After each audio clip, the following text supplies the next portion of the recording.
The Sandman and the Grim Reaper made a bet. If humans gained immortality, how long would it take for them to grow tired of endless life? The Sandman confidently claimed it wouldn't take a century. People would beg for death due to loneliness and isolation. The Grim Reaper smiled slightly, but didn't give an answer. Coincidentally, at a nearby tavern, there was a homeless man. Although life was tough, he still wanted to live, and he wanted to live forever, to enjoy women and wine. The two exchanged a knowing look, and decided to grant him immortality. To settle their bet, the Sandman confidently approached the man, and told him they'd meet again in a century. The others at the tavern thought it was just a joke. Only Jack took it seriously. Soon, the year 1489 came, and sure enough, Jack was still alive. He was waiting there early, eager to know what had happened to him. If it was because of a deal with the devil, the Sandman assured him he wouldn't lose anything. Jack finally felt relieved. At that moment, the Sandman eagerly asked Jack how he felt, but the answer he got was that living was actually great. In the past century, the world kept changing, countless new things appeared, and Jack had been living happily. The Sandman didn't get the answer he was hoping for, so he immediately stood up and left, agreeing to meet again in another century. Time quickly passed, and soon it was 1589. Jack was still there waiting early, but this time,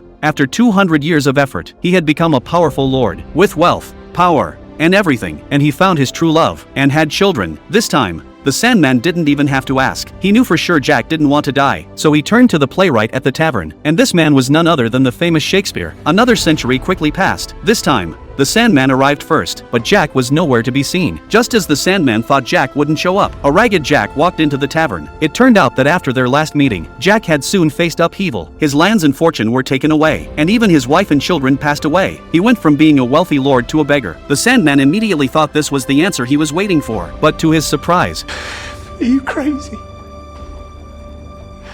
Death is a mug's game. I've got so much to live for.